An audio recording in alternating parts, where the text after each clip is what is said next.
Ladies and gentlemen, welcome back to Year One Podcast, Episode 9. We're excited for another episode, and thank you all for the support as we continue on this journey. I'm Gavin Farnan. With me, as always, are the insightful minds of Micah McNeil, Felipe Segura, We're doing. and Zachary Crilley. So last week we discussed the long-term games and those long-term games with the people that are in our lives and how we can position ourselves best. But today we wanted to take a closer look at the creator economy and what the rise in the creator economy looks like for us as young people in society. And with this combination of individual creativity, social media platforms, and entrepreneurship all converging, there seems to be a new almost dilemma of which is the spectrum of publicity and where we should fall on this spectrum. Like how much of our work should we share, how much of our process, how much of our personal lives. And my question is, would you rather be the person who works in solitude, makes the effort to become anonymous online, not posting a whole lot? Or would you rather be the person that shares their journey, posts online, posts about what you're doing, and kind of what the pros and cons are of making that public or keeping that private?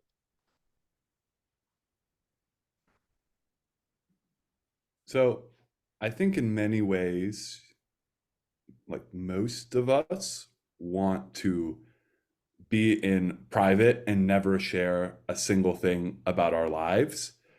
But I think that there is something to be said about the journey of being an entrepreneur and the process of entrepreneurship, which revolves around personal branding, right? And so I think taking, like, when you think about your own personal brand, you have to kind of, if you want to develop it, you're going to have to show it to the rest of the world who you are, what you're doing, if you want other people to kind of believe in you, right? If you're looking for investment, if you want people to buy into your mission, there kind of has to be a sense of authenticity.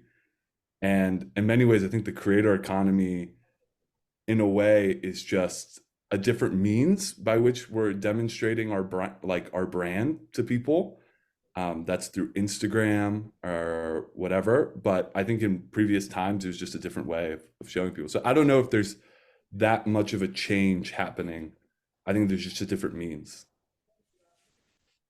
Yeah, and I think if we back it up to look at what's going on here in terms of trend analysis, the creator economy as a concept is, I would argue that is new. That the concept of content as a commodity at such a scale is novel. Of course, motion pictures have been around for a while. Media's been around for a while. These are forms of content. However, the magnitude of the new content creation and the democratization of the ability to create that content is a new concept.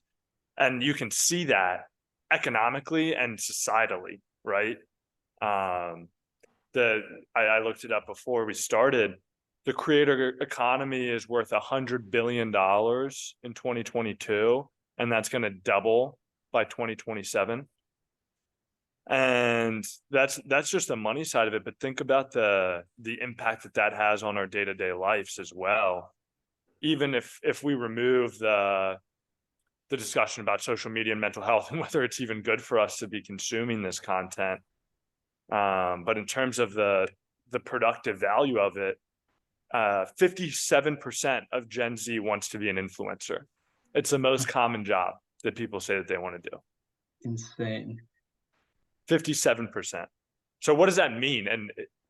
And is that, we all read a lot of books and listen to a lot of smart people. And a common thing that I hear is when the crowd's going this way, you go that way. So I think the crowd is definitely going towards everybody wants to be an influencer. Everybody wants to be a creator. What does that mean? That means that the content that we've recently turned into a commodity is about to get a lot cheaper because there's going to be a lot more economy. The market is going to be flooded with content. Yeah, no, totally agree. I one first agree that it's very much new. And I would even contend that it's not even now, it's expensive. I would actually quite argue that it's the opposite. It's inexpensive, right? In terms of media and, putting yourself out there. Even look what we're doing right now. It's a low sort of marginal cost of reproduction, right? It doesn't cost anything to reproduce this. If you have a cheap microphone and you can plug it in to a computer, you can put it out there. And I think the best part about it that's separate from, sort of in the past on how other people created money is that it's egalitarian almost. Like anyone can do it if you wanted to. So those barriers of entry that you sort of had in previous times don't relatively exist anymore. So what does that sort of say about the future that this takes? Does it continue to increase or does it falter to something else? And I would argue for the former. Whoa, okay. So Zach, you said you should go the other way. Yeah. What is the other way in the content creator path? I think that's a great discussion. It could be you go full on Howard Hughes and don't show your face in public anymore. I don't know if that's on the personal side, but if we look at it in the business context, I'd rather be somebody who's buying content than selling content. And if I'm looking at the trends here, and what does that look like buying content? I think that means branding, using the content creation that people already do to serve your purposes in terms of advertising and getting your brand out there. I think that, in my opinion, from what I'm seeing, that will be a more rewarding pathway than let me go out and try to make content myself and have that be my USP. Instead, flip it and be the one buying content instead of producing content. Okay, I got you. When I listen to that statistic, 57% of Gen Z want to be a content creator, I just think of it as like like it's not surprising to me to hear that.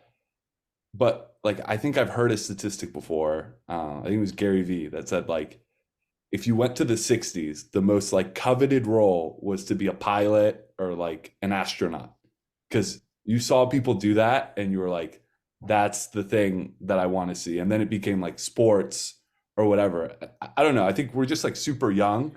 And so if you ask any teenager, like, what do you see or where do you spend your time looking at? My teacher, my parents, and like someone on TikTok or Instagram Reel. So I don't know if I get what you're saying, Zach, but I don't know if 57% of Gen Z people are going to be pursuing, doing dances in front of a camera in a park, whatever, Yeah.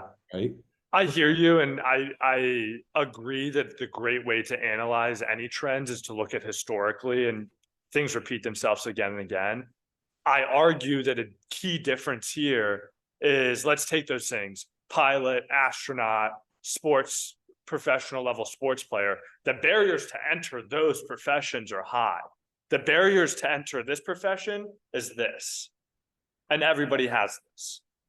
So I think that the market is absolutely going to be flooded with content.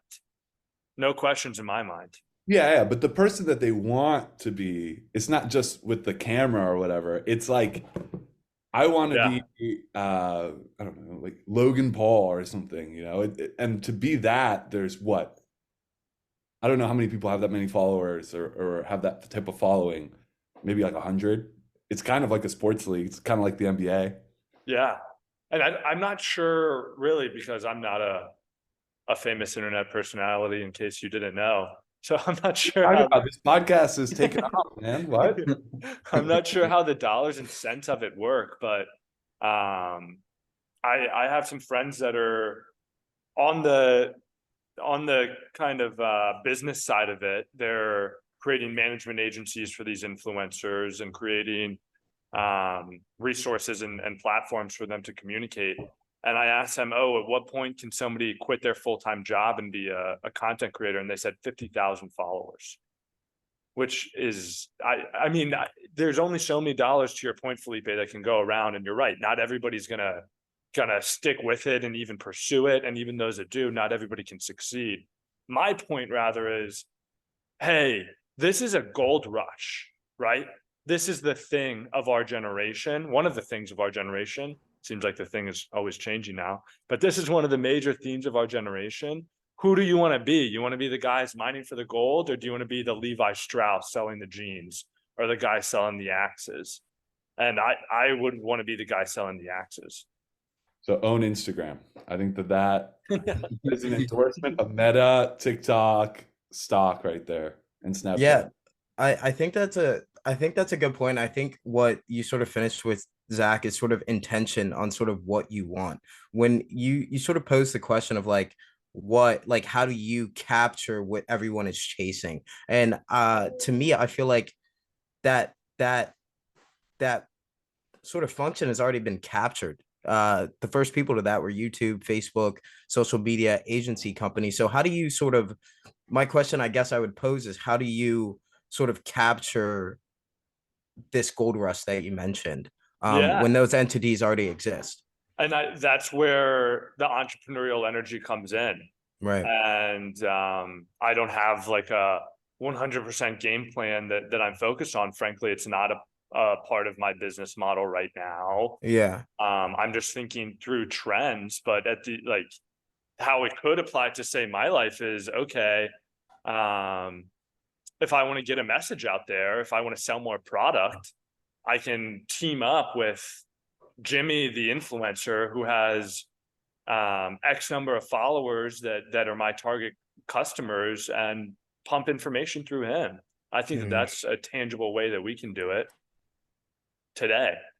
Yeah, and I do feel like you made a good point in that as the economy increases in size, the dollars spent on that will get cheaper, like for the amount of eyeballs reached. And in a business context, you can easily take advantage of that by buying advertising dollars to influencers. And that's definitely one of the ways to do it. Yeah, Felipe, I also think you made a good point where you don't. I don't know if you made a good point. I think it might be a good point, but I think I contend the opposite way, where you sort of mentioned like how young individuals, Gen Z, they want to be this, that, and the third. I think that's going to continue to grow, personally, because I think if someone can do what's unique to them, there could be a small niche in the population for them in society. It doesn't have to be a mega amount of people, but I think if you can find, a good amount of people that you find you authentic and like your work, then that's going to continue to grow. I think it's interesting to find out about like kids that are a little bit younger than us, like my siblings, for instance. Like we went outside when we were kids. They didn't go outside at all. They were on iPads and stuff like that. And then they had COVID. So that was just like another revolving issue. And I find that to be interesting on what they want to be. And I think it's going to be content creators, you know, bloggers and the whole nine. I think that's just going to be continue to be a growing niche and growing economy of people. I definitely agree with you that there's a new market for it. And Yeah. things such as if you're like a history nerd, like you could only watch the History Channel back then. Now there's 100 YouTube channels on it, and it's created a free market for who's the best. It doesn't require some crazy TV deal from like a micro small bubble of people who are in that circle in Los Angeles or New York. Yeah, I mean, Yeah. I definitely agree with that. I'm just wondering how many people who are 16 are going to become creators as opposed to go to college, get in a lot of student debt, and then get regular 9 to 5 jobs and then just consume content I for get what you're saying. hours after work. So you think the fire is going to run out? You think the fire? I'm skeptical that everyone's going to be a content creator. Like, I definitely think the 9 to 5 job has been here for a while, and I think it's going to be here for a little bit longer. Like I don't think everyone's going to be this magical entrepreneur running things, because it's super difficult to do that. You have to deal with all types of other stuff. When you just work in one really specific part of a company, whether it's accounting, sales, engineering, you just have to worry about one thing. It's like literally the part of capitalism that's like the best thing of its specialization. So I don't know. That's just how I'm seeing it. I'm just skeptical. Yeah, no, and I'll shut up after this, but I actually totally think the total opposite. I personally, I actually, I really, I don't think it's gonna be mundane, like I'm vlogging every day and I'm gonna be able to make money. I'm gonna be able to monetize that. No, I think it's gonna the shift that we're gonna see, and that we're already starting to see some fragments of it already, is people that are specializing in certain things that they are good at, that is unique to them. I think the economy is gonna shift where it's those people doing not like basic day vlogging or stuff like that, but doing specialized work that's only unique to them. That could be maybe like you're a really good coder, so you pick up a project and you do that, and people own the equity in what they do. That's where I think things are actually shifting. Not mundane things, but actually like high work, productivity type of things that they hold the equity in, and they work when they want and they shut off when they want to. I definitely think we have more productivity. I think the workday, you have like edits to it, right? Like changes, maybe shorter work days or 4 days instead of 5. I just don't know. I think Naval talked about that, like He does all the time. camps where you'll spend a month somewhere working and then you'll go out to Bali for the rest of the year or whatever, right? I don't know. I want to believe that that's going to be the future. Work camps, that's the future you want? No, no,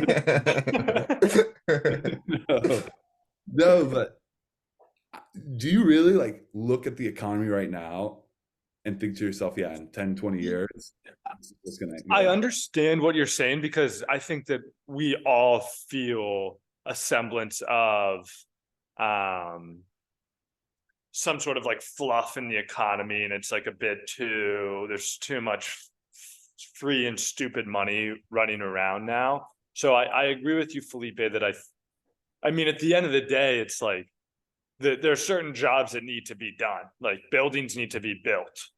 Pipes need to be built. Like ones and zeros need to happen for sure. Is there going to be a little bit of wiggle room within a certain percentage of people that might, in an alternative to having a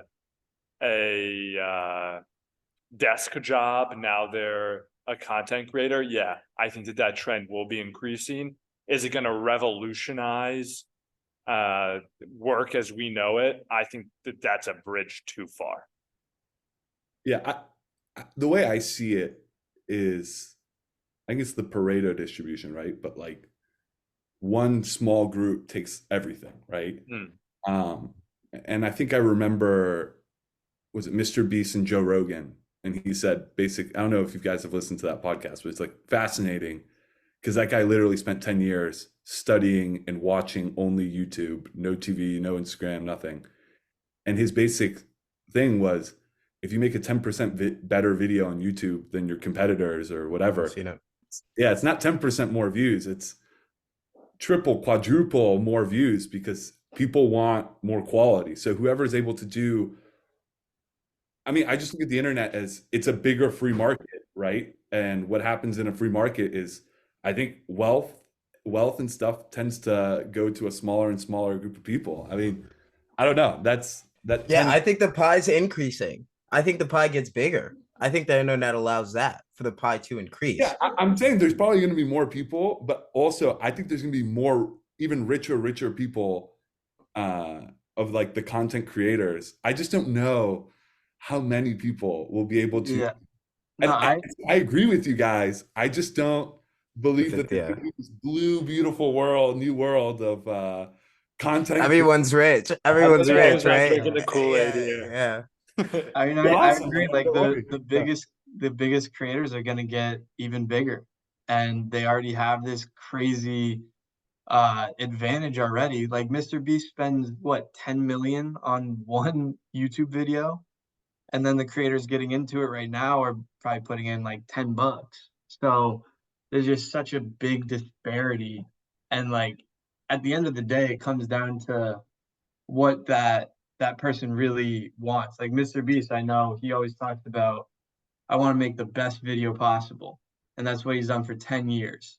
Like how many people actually have that as a life goal of like, I want to make the best video possible, or it's really them just idealizing the life of like a Mr. Beast or Logan Paul getting $1 million. I think that's what it really is like the idealizing of that lifestyle, but they don't really know the X's and O's for themselves.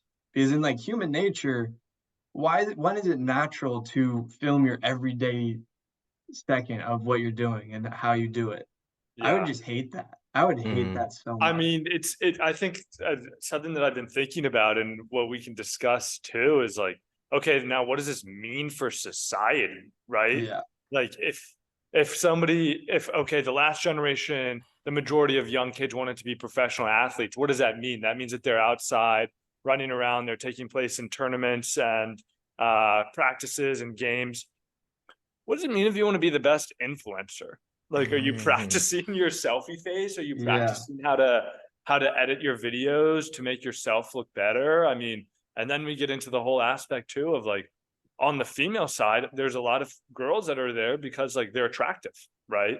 And like that's what sets them apart on the marketplace of content. Um, and then, I mean, a whole nother thing too for society is like the creation of OnlyFans and like that as a viable pathway to making revenue. Um, and what does this mean for the future of how people interact, for how people think about themselves and think about themselves within the context of society? Yeah, I think that that's really big, and that we should be a little bit careful because we might go down a rabbit hole here. But that I think that leads to the discussion of like, so what does that mean about like you on a personal level? How do you grow? Do you put everything out on the public in the public sphere? Do you allow them to hear it, or do you work in solitude? As it relates to maybe learning or creating wealth or your relationships, like so what do you guys sort of think? I mean, So here, I think it really just depends on who you see yourself as. Like, if you see Yeah. yourself genuinely putting yourself out there every day and every second, then sure, like be an influencer. And if that's one of your goals, but for me, I mean, I can only speak for myself, but I just want to create a business and I want that to be valuable. And usually people that become famous or like seek that never even intended on being famous. For example, take a famous singer. They want to make the greatest song ever. They don't want to be known across the world like all these young singer songwriters. Like take Justin Bieber, he was like 16. You think he knew what he was doing and creating these songs and being known around the world? I don't know. But I would much rather just stick to my goal, and that's to create a company.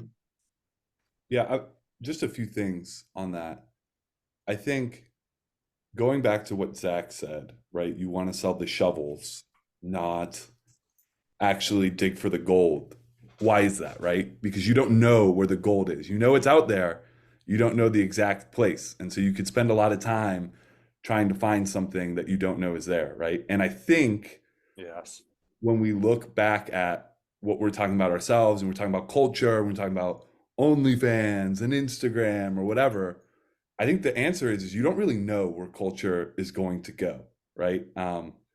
People don't know where people are going to vote. I mean, we have some ideas, but all the time they're wrong in the polls or whatnot. So if you can't even figure out what a human's going to vote for on that one specific question, what are you going to know about what they're going to idolize or love in the future, right? So I think the answer has to be, and going to Gavin, what you said is you kind of just got to be authentic with it. Make something that you're interested in, but it's definitely going to be a tool in the future. This idea of being a creator, and I think beyond that's the brand aspect. Maybe I don't know that you have to kind of have your own brand because more it is growing. At least I'll give it that of people out there making content, having a brand, and I think you, in a sense, do kind of have to have that. Yeah, But why do you need that brand though? I would actually, I think just starting from it starts from your intention, right? Like you, Gavin, you said the example of Justin Bieber. Like I'm assuming that Justin Bieber wanted to make music that people loved and wanted to perform that. So with that comes being famous, right? But I think in your pursuit, like being you wanting to start a business, that's something that you have to like, that's what you want. And you don't necessarily have to be famous in that pursuit, but your intention is to create a successful business, right? And I don't know if that comes in necessarily roping that into what Felipe said. I don't know if that necessarily comes from how do you go about that? And I think it's very dynamic, right? To your point, Felipe, you don't know what people are going to like 10 years from now, but that's why it's important to stay authentic to yourself. And do you do that in solitude or do you do that in public? And that's sort of the hard part. And I think it depends again with your intention, right? There's a lot of gurus and fitness junkies all over the internet trying to grow their personal brand, but they're not necessarily starting from authenticity, or maybe they are, but again, it goes back to your intentions. Yeah, I don't know, Gavin. Maybe I think you have to because your brand, in a way, is your reputation, and I think if you think of those things as synonymous, then you can think of it as like one of the most important things, right? And so I always think of Tesla, right? Why is that stock so high? It's completely overvalued if you just put it on a piece of paper and said, okay, are they going to fulfill like enough revenue to justify that valuation? And the answer is probably not. But the brand behind it's Elon Musk. And so that forever many billions of dollars is worth something. And then I think we go back to some of the frauds we talked about earlier. Sam Bankman-Fried, I mean, he had the brand of the white knight of crypto, right? And everyone saying that he was this, I don't know, what would be the word, like philanthropist, maybe, Mosaic. yeah, Effective altruism. yeah, Earn to altruistic give. person, love the world, and then it tends to be completely wrong. But for however wrong, like him just being able to prop up that brand gave him a lot of runway to do, I mean, for the worse, a lot of bad. So I don't know. I think that there's something there. I don't know if it's Machiavellian to say you need a brand because it gives you more runway to do certain things, but I think it's important. It might be important for the future. I don't know. I think it's like I definitely agree that it's important to have one in certain cases though. Like I think it definitely depends on what you are creating. Because for Elon, his only value, like his personal brand has value because is known as this great inventor and innovator and is doing consumer goods and people buy his products. But for example, if there was this guy that was doing like a freight company or shipping company that's not any like no consumer's ever going to interact with that person really, then I think there's really no point in having that personal brand. So I think it definitely Yeah. depends on what you're doing, because each one has a different level of kind of like public persona to it. I disagree with your example, but I agree with your fundamental point. I follow people on Twitter that run storage facilities and car dealerships and have such niche, unsexy businesses, but it's interesting because they talk about the down in the weeds of their operation, and it's cool. Even as me, somebody who I don't touch any of those businesses, but I understand your root saying of authenticity, and that's the common theme that we've all consumed content that's inauthentic. Hopefully we haven't produced much content that's inauthentic, but I think it would be hypocritical sitting on this podcast that we're going to publish and saying that there's no room for creating content, right? But what makes me feel confident in what we're doing is that it's coming from a place of authenticity, and that none of us are doing this to as a mean to get to an end, right? We're not focusing on, oh, we're going to be rich and famous and be an influencer based off of this podcast. No. And that's where I think a big disconnect is in general. And it goes back to our previous conversations on the journey and enjoying the journey of, if you're going out there with the intention of getting 1 million likes and brand deals and this and that, you're probably going to fall on your face and be disappointed. I think with the example that you gave about like the person who runs like the what was the example you gave? Was it like storage units? Yeah, like storage units, like even with mundane things. I think I align a little bit more with Felipe, where it's like almost like authenticity, personal branding, reputation. They're all kind of a little bit synonymous, because if you do have a bad personal brand, people aren't going to want to do aren't going to want to do business deals with you. They're not going to trust you. And that's so in the long run, if you're not authentic, or you don't have a good personal brand, or you don't have good reputation in society, in the long run, you're going to suffer from that. So I think I would disagree with you, Gavin, and I guess you align a little bit, Zach, and I would probably align a little bit with on Felipe. But again, I think it depends on there's obviously context and nuance to it.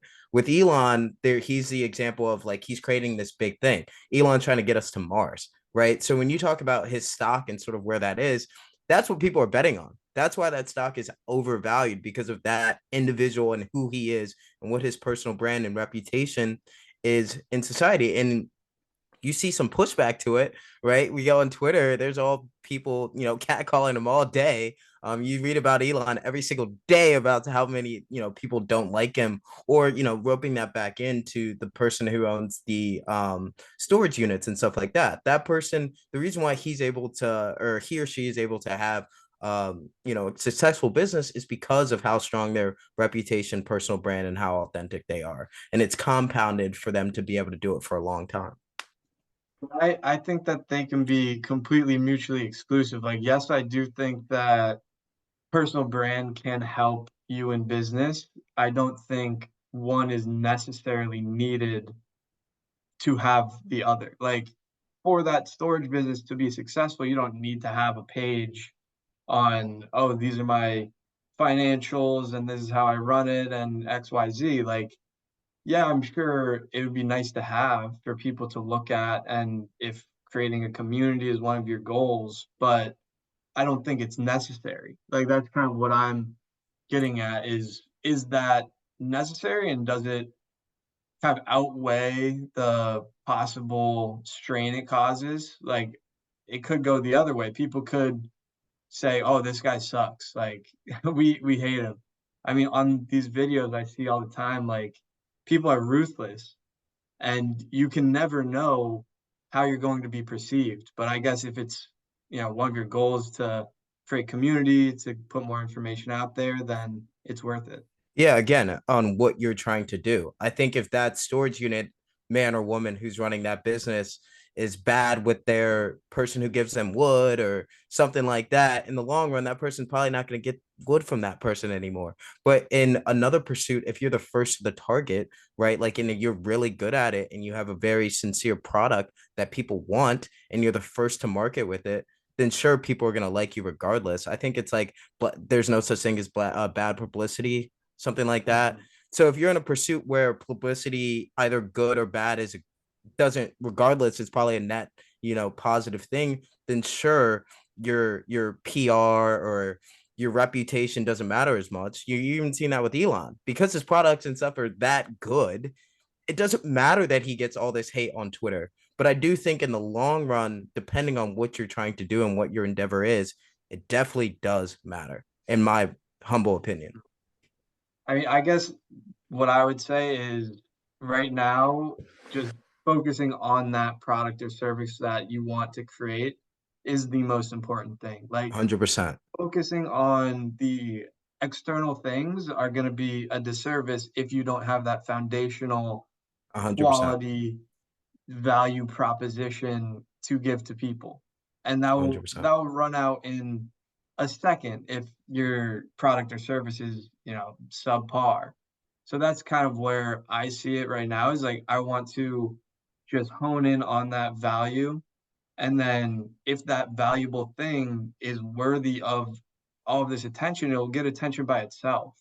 Mhm. And then that's where I can, whatever, decide to make a community around it or go So we're from there. talking past each other a Yeah, little bit. I'm yeah. talking about people who are near the finish line. I'm not talking about people who have even started the race. You know what I mean? So I think we're looking at it from two different context point of views. Mhm. Authenticity, Amen. common theme. That is a common theme. I mean, do we got anywhere else to take it? Or do we bring this to an end here? We got a special episode coming up for the 10th. We should, I think we're gonna do a little bit something special, have someone a guest star on. Stay tuned on that. For Yeah. episode 10. Getting this out a little bit early to you wonderful people.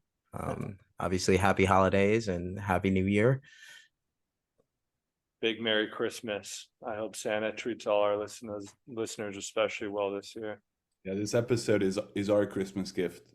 Yeah. So anybody listening to this is our Christmas gift formally.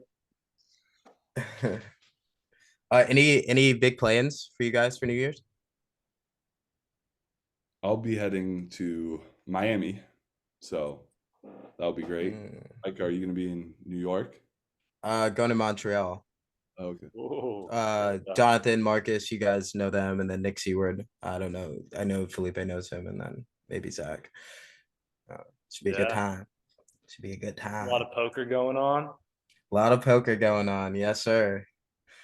I'm gonna Awesome. try not to go to the casino. I know I'm just gonna lose money, so I'm gonna try my best. Great. Well, another good episode, and Merry Christmas, everybody. Merry Christmas.